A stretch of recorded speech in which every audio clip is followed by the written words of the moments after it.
جیسا ایک جو چیز جس پر گفتگو کی جاتی ہے عام طور پر وہ ستاروں کے متعلق ہے۔ میں آپ سے یہ پوچھنا چاہتا ہوں کہ کیا ستارے انسان کی زندگی پر اثر انداز ہوتے ہیں یا قسمت پر، یا ستاروں کی کیا تاثیرات ہیں؟ بسم اللہ الرحمن الرحیم۔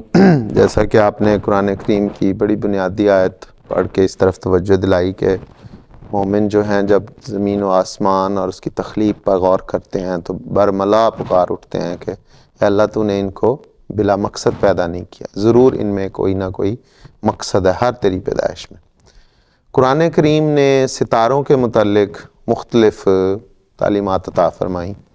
ایک جگہ فرمایا وَمِن نَجْمِهُمْ يَهْتَدُونَ کہ ستاروں سے وہ رہنمائی حاصل کرتے ہیں، ستاروں سے راستے تلاش کرتے ہیں۔ اور پرانے زمانے میں اگر دیکھیں تو لوگ اس سے راستے بھی تلاش کرتے تھے، اندھیروں میں جب بھٹک جاتے تھے تو ستارے کو دیکھ کے کہ کون سا راستہ کس طرف جاتا ہے وہ اس سے۔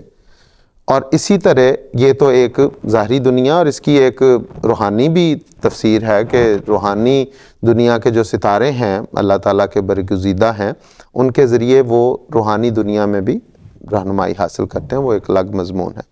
اسی طرح قرآن کریم میں اللہ تعالیٰ فرماتا ہے وَزَيَّنَّا السَّمَاءَ الدُّنْيَا بِمَصَابِيحَ وَحِفْظٍ کہ ہم نے ستاروں سے اس آسمان کو، جو ورلا آسمان ہے، اس کو ہم نے آراستہ کیا ہے۔ اور یہ جو ستارے ہیں یہ دراصل انسان کی حفاظت کا بھی ذریعہ ہے، اس سے ان کی حفاظت بھی ہوتی۔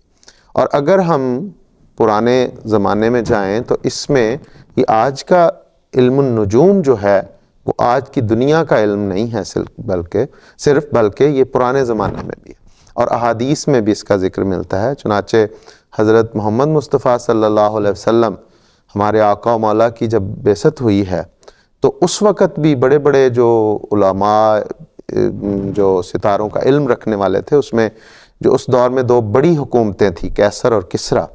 تو حضور صلی اللہ علیہ وسلم کی جب بعثت ہوئی اور جب صلح حدیبیہ کے بعد حضور نے خطوط بھجوائے ہیں تو اس وقت جو رومی حکومت کا بادشاہ تھا جس کا ٹائٹل قیصر تھا اور ہرقل اسے کہتے تھے، اس کے متعلق آتا ہے کہ بہت بڑا علم النجوم کا ماہر تھا اور وہ اس پہ ستاروں پہ غور کرتا رہتا تھا۔ چنانچہ جب حضرت اقدس محمد مصطفیٰ صلی اللہ علیہ وسلم کا خط اسے ابھی ملا نہیں تھا تو اس کے متعلق آتا ہے بخاری میں، جو حدیث کی کتب میں سے سب سے اصح الکتب بعد کتاب اللہ کے نام سے موسوم ہے کہ اللہ تعالیٰ کی کتاب کے بعد سب سے زیادہ صحیح کتاب یہ ہے۔ اس میں یہ حدیث درج ہے کہ وہ آتا ہے کہ ابھی اس کو خط نہیں حضور کا ملا تھا تو وہ ایک دن صبح کے وقت بڑا تھوڑا سا، جس طرح انسان کی طبیعت بڑی مزمحل اور بڑی تھوڑی سی اضطراب کی بے قراری جو ہوتی ہے، تو اس کے بعض درباریوں نے اسے محسوس کیا اور ان سے پوچھا تو اس نے کہا کہ میں گزشتہ رات ستاروں پہ نظر ڈال رہا تھا تو مجھے معلوم ہوا کہ جو ختنہ کرنے والی قوم ہے ان کا بادشاہ ظاہر ہو گیا، اور وہ اتنا بڑا بادشاہ ہے، اس کی اتنی بڑی اس کی نشانیاں ہیں کہ وہ ساری دنیا پہ اس کی حکومت قائم ہوگی۔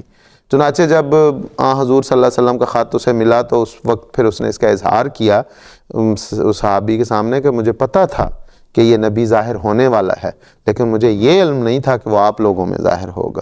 پھر اس نے اس پہ اظہار کیا کہ اگر مجھے میری یہ حکومت جو ہے یہ آڑے نہ آتی، اس قسم کا یہ اظہار ہے کہ کاش مجھ میں یہ ہمت ہوتی اور میں اس تک پہنچتا اور اس کے پاؤں کو دھوتا، اپنے لیے یہ سعادت سمجھتا۔ اور اس نے کہا کہ ایک وقت آئے گا کہ جہاں پہ میں کھڑا ہوں یہ زمین، اس زمین کا بھی وہ مالک ہوگا۔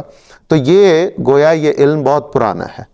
اب جہاں تک اب اصل سوال کی طرف آتے ہیں، جہاں تک اس بات کا تعلق ہے کہ ستاروں کی کیا، ایک تو قرآن کریم نے کہا کہ وہ حفاظت کا ذریعہ ہیں، ان کو سجایا ہے آسمان کو۔ حضرت اقدس مسیح موعود علیہ السلام جو حضرت محمد مصطفیٰ صلی اللہ علیہ وسلم کے غلام صادق، آپ کی پیشگوئیوں کے عین مطابق نبی کے طور پہ مبعوث ہوئے اس زمانے کی ہدایت کے لیے، تجدید دین کے لیے، آپ نے اس مضمون پہ بڑی گہرائی کے ساتھ اس پہ روشنی ڈالی ہے، اور آپ نے فرمایا کہ ستاروں کی تاثیرات ہیں اور برحق ہیں ان کی اثرات، اور ستارے اثر ڈالتے ہیں زمین پر، جمادات پر بھی ڈالتے ہیں، نباتات پر بھی ڈالتے ہیں، انسانوں پر بھی ستارے اثر ڈالتے ہیں۔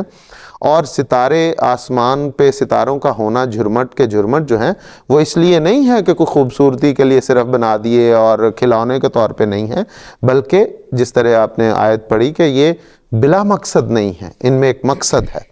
اور حضرت اقدس مسیح موعود علیہ السلام نے فرمایا کہ بڑا ہی بے عقل وہ شخص ہوگا جو یہ کہے کہ دنیاوی نباتات، زمینی نباتات کا تو انسان کی طبیعت پہ اثر ہوتا ہے۔ حضور نے وہاں پہ بنفشہ، نیلوفر، مختلف نباتات کا ذکر کیا کہ اگر ایک انسان بیمار ہوتا ہے تو وہ بنفشہ اور نیلوفر وغیرہ کے پھولوں سے دوائی بنا کے کھا لیتا ہے تو وہ تو اس پہ اثر انداز ہوتی ہے، لیکن وہ اجرام فلکی جو اللہ تعالیٰ کے عجائب کے بہت بڑے مظہر ہیں، ان کا نہ اثر انسان کی ذات پہ اور انسان کی طبیعت پہ ہو، یہ ہو نہیں سکتا، وہ بھی اثر ڈالتے ہیں۔ اور اس کے لیے حضور نے مختلف مثالیں دی۔ حضور نے فرمایا جس طرح جو پھل ہیں، جس طرح اس زمین پہ بعض ہواؤں کے ذریعے سے وہ پھلوں میں کثرت ہوتی ہے، اسی طرح چاند کی روشنی میں بعض پھل بڑے ہوتے ہیں، ان کے حجم بڑھتے ہیں، سورج کی تپش سے، سورج کی روشنی سے پھل پکتے ہیں، ان میں مٹھاس پیدا ہوتی ہے۔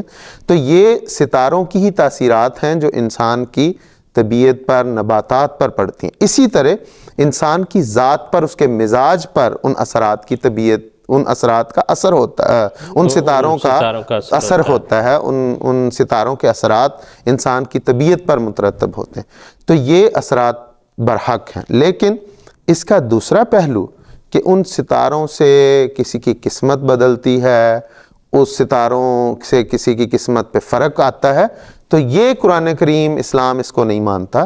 اسلام یہ ضرور مانتا ہے، اسلام کہتا ہے ایسا للانسان ما سعی، انسان ہاتھ پہ ہاتھ رکھ کے بیٹھا رہے اور یہ کہے کہ وہ اس ستارے یہ کر دیں، ایسی بات نہیں ہے۔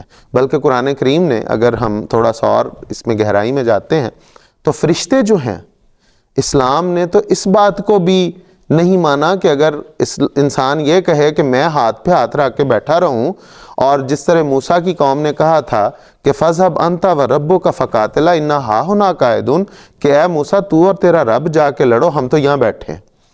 حضور صلی اللہ علیہ وسلم کے 313 صحابہ، 69 صحابہ جن کے پاس کچھ نہیں تھا، اور ان کا مقابلہ تھا اس 1000 کے لشکر کے ساتھ جن کے پاس 400 کے قریب گھوڑے، زرہ بند، ان کے پاس اسلحہ بہترین۔ ان کا مقابلہ جب ہوا تو اللہ تعالیٰ نے اس مومنوں کی اس چھوٹی سی جماعت کو یہ کہا کہ فرشتوں کے ساتھ تمہاری تائید و نصرت کی جائے گی، لیکن فرمایا کہ یہ بشارت ہے، یہ نہ سمجھ لینا کہ فرشتے آگے لڑیں گے اور تم پیچھے ہو کے بیٹھے رہو، تم لوگوں نے بھی محنت کرنی ہے، تمہاری استعدادیں بڑھا دی جائیں گی۔ تو وہ بھی انسان کی طبیعت پہ، وہی بچے جو معمولی حضرت عبد الرحمن بن عوف نے جن بچوں کو بڑا چھوٹا اور کم عمر سمجھا، ان کی جب خدا تعالیٰ نے اپنے فرشتوں کے ذریعے ان کی استعدادیں بڑھائیں، تو وہی بچے کوہنی مار کے پوچھتے ہیں کہ چچا بتاؤ ابو جہل کون ہے؟ اور ابو جہل کون تھا؟ اس وقت کا مکہ کی وادی کا سب سے بڑا سردار تھا، ان سرداروں میں سے ایک سردار تھا جس کے جو جگر گوشے اس دن مارے گئے، وہ کس طرح مارے گئے؟ ابو جہل، عتبہ، ولید، شیبہ، یہ سارے وہ بڑے بڑے تھے جن کی موجودگی میں ابو سفیان وغیرہ کی کوئی حیثیت نہیں تھی، لیکن اللہ تعالیٰ نے ان فرشتوں کے ذریعے ان استعدادوں کو بڑھایا۔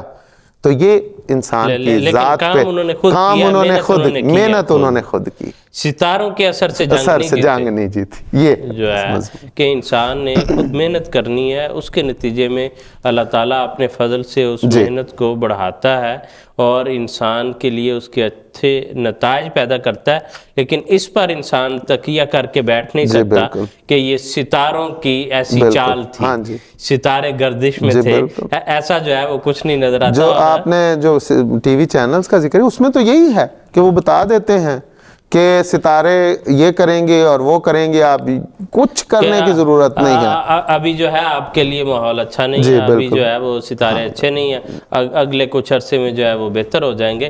حالانکہ اور ایک جو ہے پر حکمت اور لطیف بات مجھے دیکھتے ہوئے یہ نظر آئی کہ جس صورت میں یہ بیان ہے ستاروں کا، اور جس کا آغاز یہاں سے ہوتا ہے سورہ نجم، جی نجم، بالکل، ستارہ بالکل اس کیٹیگری کے لیے ایک نام چوز کیا.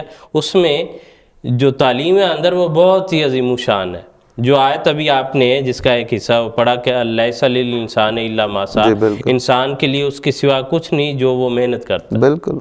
اس سے پہلے والی آیت ہے اللہ تزر وازرۃ وزر اخری، کسی جان کا بوجھ کوئی دوسری جان نہیں اٹھا سکتی. لیس للانسان الا ما سعی، انسان کے لیے اس کی کوشش کے سوا کچھ نہیں.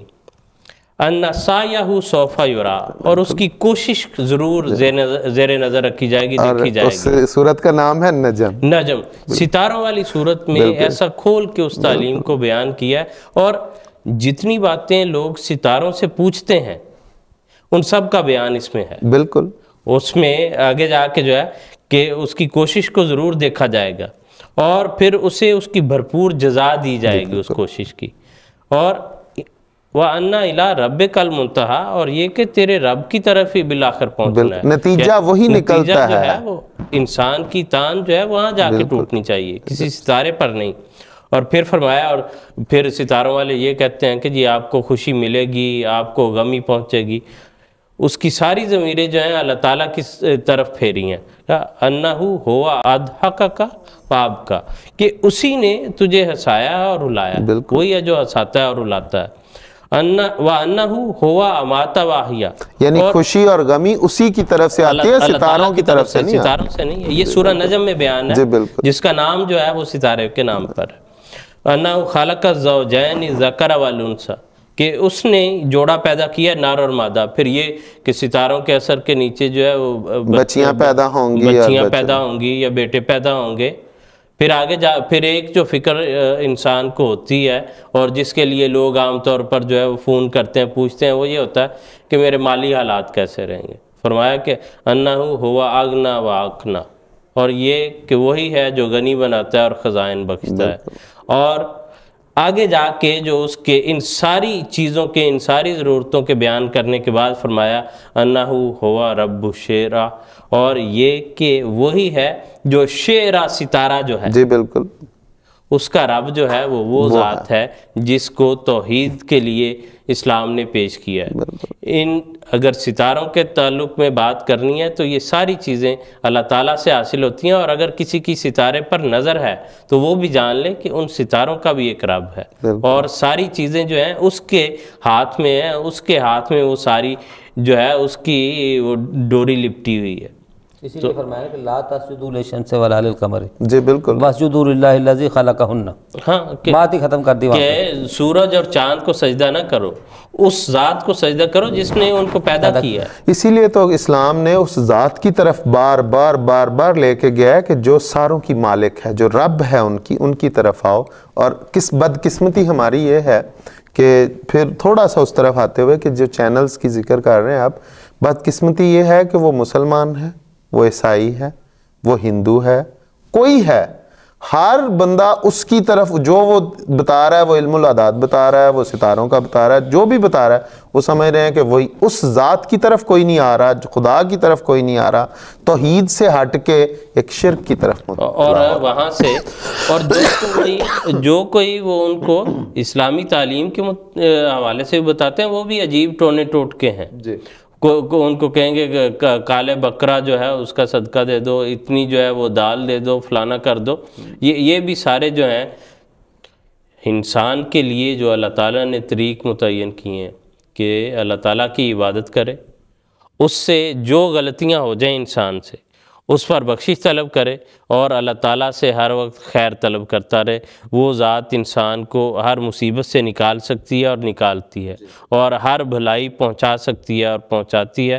اسی کی طرف جو ہے وہ انسان کی توجہ رہنی چاہیے، اور یہی اسلام کا مدعا اور مقصد ہے.